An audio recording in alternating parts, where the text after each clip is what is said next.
I just want to explain in a nutshell what God meant about marriage and why, getting divorced is still, against God. And so many people try to make so many excuses as to why it's not. But the thing is, God made a covenant with Israel, okay? Back then, the father normally made arrangements for their daughter to get married, okay? So he said, Israel, you're going to be married to my son. Okay, so you are a mess and you need to get it together. You need to cleanse yourself before the actual wedding day. So this is an engagement period with God, okay? And those who don't forgive, those who aren't clean, those who constantly, live in sin, they are the unclean Israel that will not make it to the wedding. And the ones that are clean and have lived by God's word and abided by his will, they will make it to the wedding. Then we will make a new covenant. Okay?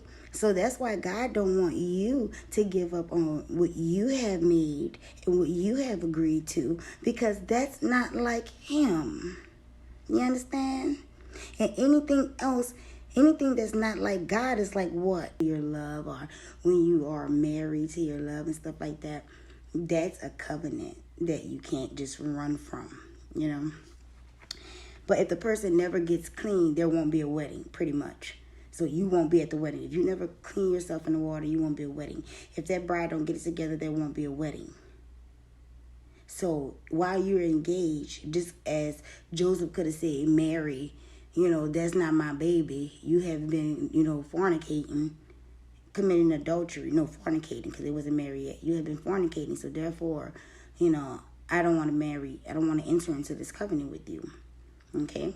So therefore, we're going to go into a new covenant when the marriage is done. Okay? And that's going to be the new world and how the new world is going to operate. So that is why you can't divorce your wife, because what if Jesus decides to divorce you? Or what if God had decided, not to even let this engagement go on because you was a dirty whore, dirty prostitute whore? So that's why you shouldn't be upset at your alcoholic husband.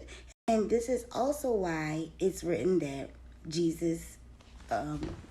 God will come like a thief in the night. Jesus is going to come like a thief in the night, because the father normally makes a decision when the son go and gets the bride. So the father will say, okay, son, it's time to bring that bride into our house, because that's what they did back in the day. You have to realize that the Bible was written on how things were back in the day, so they could understand it in their context.